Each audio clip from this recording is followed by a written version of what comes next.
नमस्कार। स्वागत है आप सभी का फिर से आज की हिंदी की कक्षा में। कक्षा 9 में पाठ 4 सांवले सपनों की याद का अध्ययन हम शुरू कर चुके थे। चलिए अब आगे बढ़ते हैं। सालिम अली का बाह्य व्यक्तित्व, इससे ऊपर वाले अनुच्छेद में हमने अभी पढ़ा था कि उनकी उम्र है लगभग 100 वर्ष हो चुकी है, दूरबीन सदा अपने साथ रखते हैं और पक्षी जगत के लिए पूर्णतः समर्पित हैं। आगे पढ़ते हैं।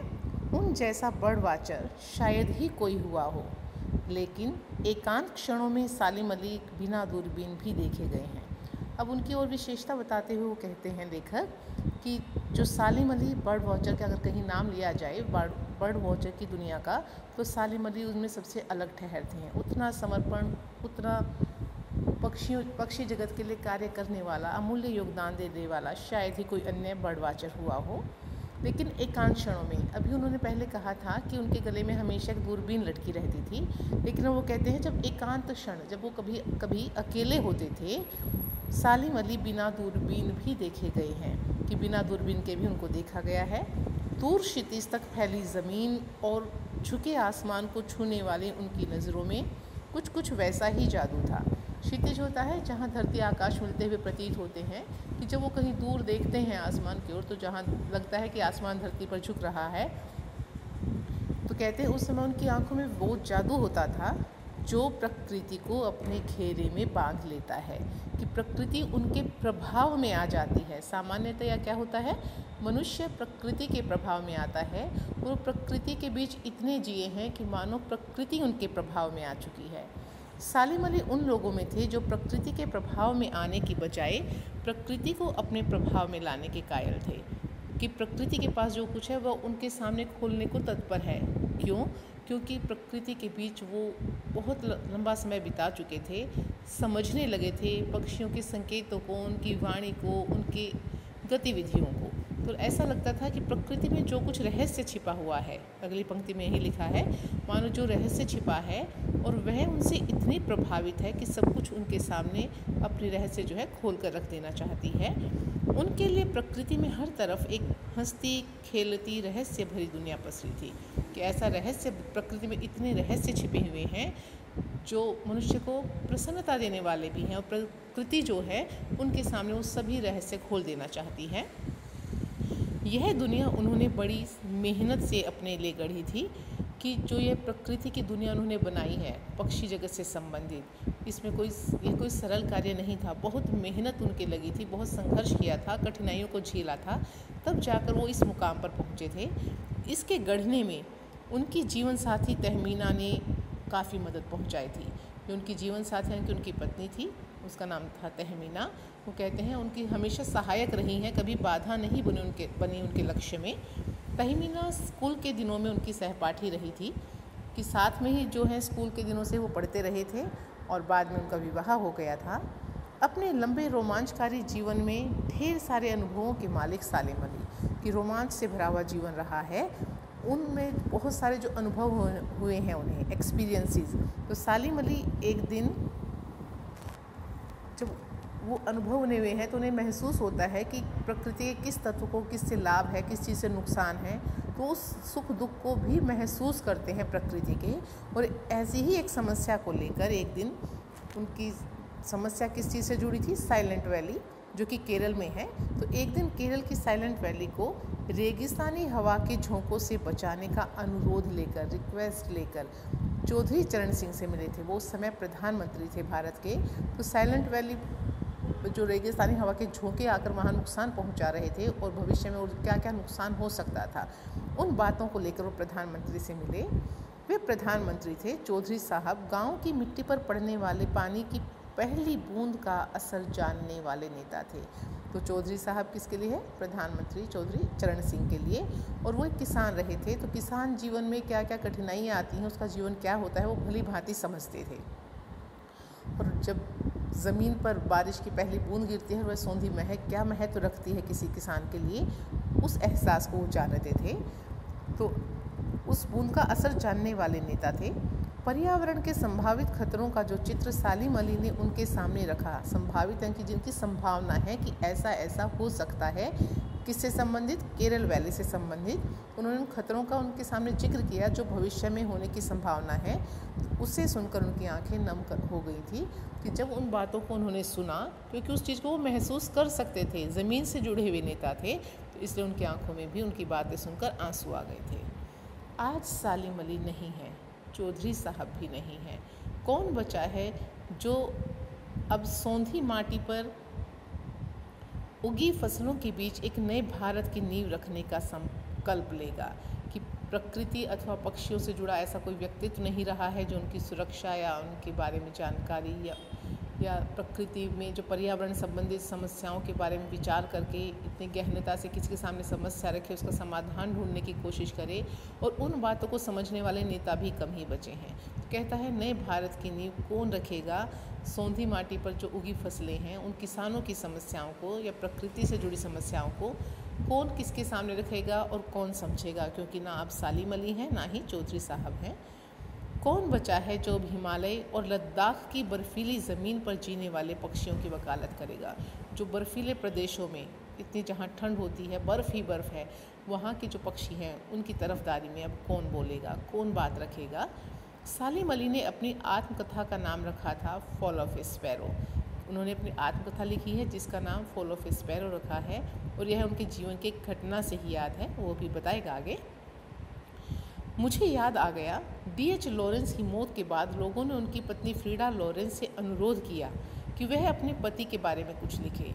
कि D.H. लॉरेंस जो हैं अंग्रेजी उपन्यासकार हुए हैं, तो उनकी पत्नी थी फ्रीडा। तो लोगों ने, जब उनकी मृत्यु हो गई, तो लोगों ने फ्रीडा से कहा कि आप अपने पति के बारे में कुछ बताइए, कुछ लिखिए। फ्रीडा चाहती तो ढेर सारी बातें लॉरेंस के बारे में लिख सकती थी। पत्नी है जी, बहुत समय साथ में बिताया है, तो अनेक बातें थी वो बता सकती थी, लिख सकती थी, लेकिन उसने कहा मेरे लिए लॉरेंस के बारे में कुछ लिखना असंभव सा है कि मैं शायद उनके बारे में शब्दों में उन्हें न बांध पाऊँ। मुझे महसूस होता है कि मेरी छत पर बैठने वाली गौरैया लॉरेंस के बारे में ढेर सारी बातें जानती है, मुझसे भी ज़्यादा जानती है। इस एक पंक्ति से उनके व्यक्तित्व को उसने पूरा सामने रख दिया है कि वो कितने बड़े प्रकृति प्रेमी थे।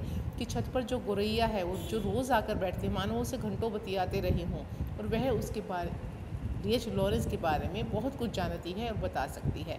इस एक पंक्ति से समझ आ जाता है कि D.H. लॉरेंस जो हैं प्रकृति प्रेमी थे।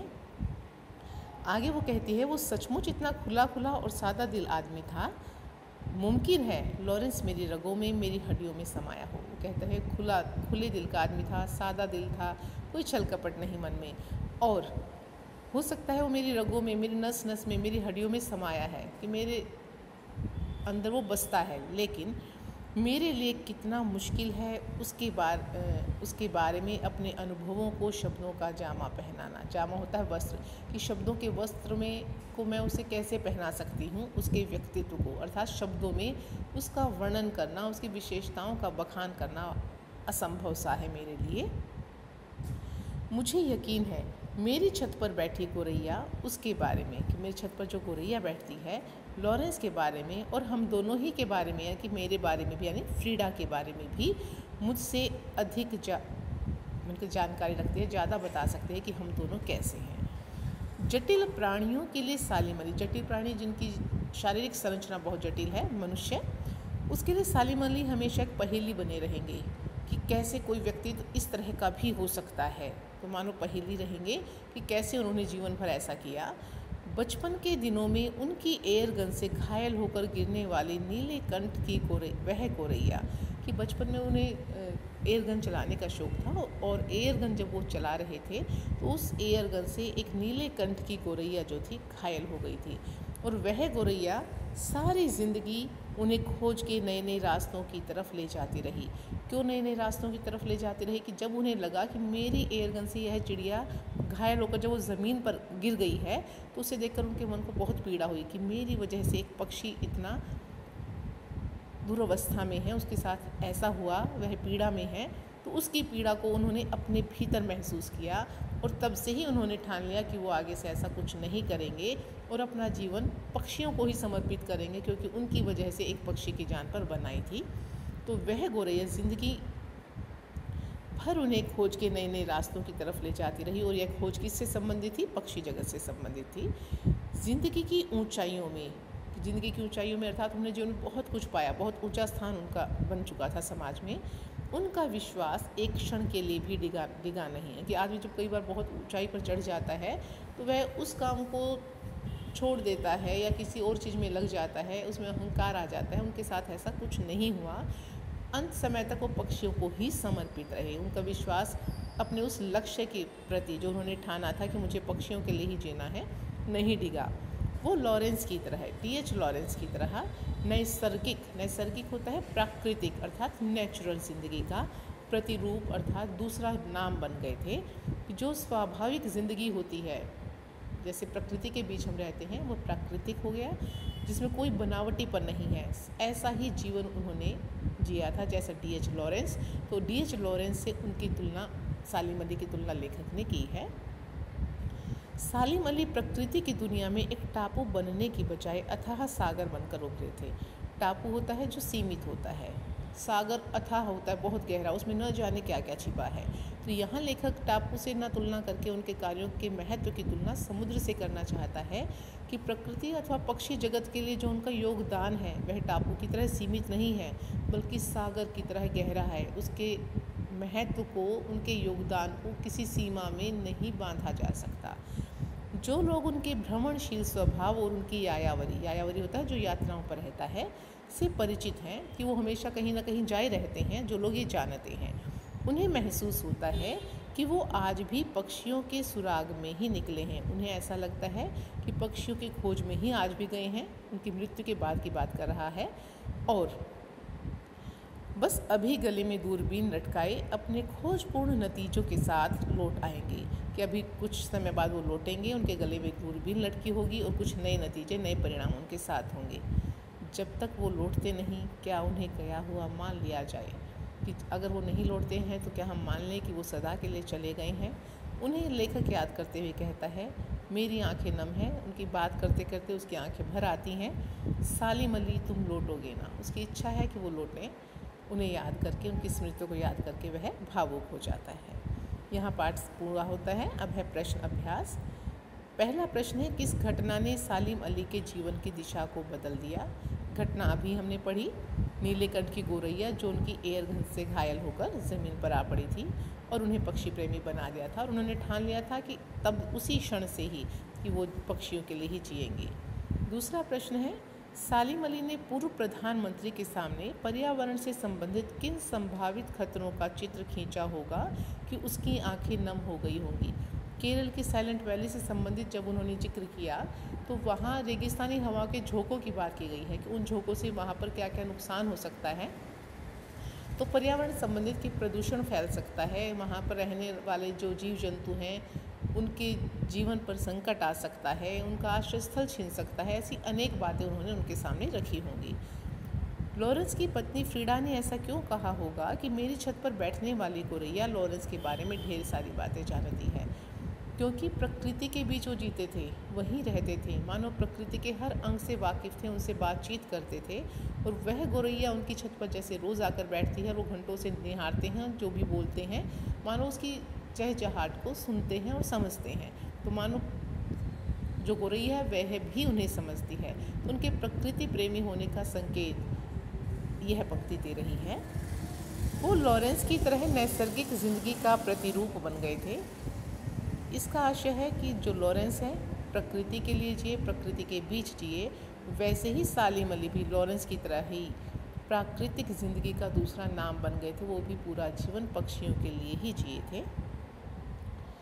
कोई अपने जिस्म की हरारत और दिल की धड़कन देकर भी उसे लौटाना चाहे तो वह पक्षी अपने सपनों के गीत दोबारा कैसे गा सकेगा? इसमें उनकी मृत्यु की बात की गई है सालिम अली की, कि अगर हम चाहें तो भी उन्हें अपने जिस्म की गर्मी और धड़कनें देकर भी जीवित नहीं कर सकते हैं। क्यों? क्योंकि जिसकी मृत्यु हो जाती है उसे पुनः जीवित करना असंभव है, और मृत्यु जो है अवश्यंभावी है, तो हम उन्हें नहीं लौटा सकते हैं। बेशक हम जानते हैं कि उनका जो योगदान है पक्षी जगत में अतुलनीय है, और हम चाहेंगे कि वो योगदान आगे भी बना रहे, लेकिन मृत्यु के उपरांत ऐसा संभव नहीं होता है। सालिम अली प्रकृति की दुनिया में टापू बनने की बजाय अथाह सागर बनकर उभरे थे। इस पंक्ति में वह उनके पक्षी जगत के प्रति जो उन्होंने कार्य किए हैं, जो उनका योगदान है, उनके अतुलनीय योगदान को बताना चाहता है कि वह कोई सीमित नहीं है, टापू की तरह किसी सीमा में नहीं बंधा है। जैसे सागर में बहुत कुछ होता है, उसका अनुमान लगाना भी कठिन है। उनके कार्यों का वर्णन, उनके कार्यों का मूल्य अथवा महत्व सागर की तरह असीम है। सालिम अली का जो व्यक्तित्व खींचा है उसमें अपने शब्दों में आपने बताना है। इसमें उनका बाह्य व्यक्तित्व भी बताया जाएगा कि देखने में कैसे हैं। उम्र लगभग 100 वर्ष की है, शरीर से कमज़ोर हैं, लंबी यात्राओं से शायद शरीर दुर्बल हो चुका है और शायद कैंसर जैसी कोई बीमारी थी जो उनकी मृत्यु का कारण बनी। और फिर उनकी विशेषताएं कि पूरा जीवन उन्होंने प्रकृति के प्रति समर्पित किया, उनकी सुरक्षा के लिए किया, पर्यावरण से संबंधित वो चिंतित रहते थे। ये सभी बातें हम इसमें लिखेंगे। सांवले सपनों की याद शीर्षक की सार्थकता। सबसे पहले मैंने इसे स्पष्ट कर दिया था कि सपनों की याद अर्थात उनकी मृत्यु के समय वह उन्हें याद कर रहा है तो उनके सपनों को भी याद कर रहा है जो उनकी मृत्यु के साथ साथ धुंधला गए हैं। तो पूरा पाठ ही इस पर आधारित है, तो शीर्षक जो है सार्थक है। प्रस्तुत पाठ सालिम अली की पर्यावरण के प्रति चिंता को भी व्यक्त करता है। पर्यावरण को बचाने के लिए आप कैसे योगदान दे सकते हैं, हम कैसे योगदान दे सकते हैं कि प्रदूषण न फैले। सबसे पहला पॉइंट है कि हमें पेड़ पौधे लगाने चाहिए और उनकी देखभाल करनी चाहिए। सिर्फ लगाकर नहीं छोड़ना है, उनका संरक्षण भी करना है। किसी दूसरे को पेड़ पौधे काटने से रोकना है। हाँ, अगर कहीं ज़रूरी है कि किसी प्रोजेक्ट के लिए, परियोजना के लिए अगर कोई पेड़ हटाया जा रहा है, काटा जा रहा है, तो उसके बदले में किसी अन्य स्थान पर 10 गुना पेड़ लगाए जाएं और उनकी देखभाल भी की जाए, तभी हम पर्यावरण को संरक्षित रख सकते हैं। इसके अलावा स्वच्छता का ध्यान रखकर कि नदियों को, भूमि को मैला न होने दें। उचित स्थान पर जो है हम कूड़ा कचरा जो है फेंकें, नदियों में ना बहाएं। फैक्ट्रियों को ऐसे स्थान पर लगाया जाए जिनकी गंदगी नदियों में ना पहुँचे या जो भूमि को बंजर ना बना सके। उनके निष्पादन का कार्य पूरी तरह से ऐसा हो जो पर्यावरण की सुरक्षा को ध्यान में रखकर किया गया हो। पॉलीथीन आदि का कम से कम प्रयोग किया जाए। तो ऐसे अनेक बिंदु हैं जो आप इसमें बता सकते हैं। तो इसी के साथ यह पाठ जो है हमारा पूरा होता है। धन्यवाद।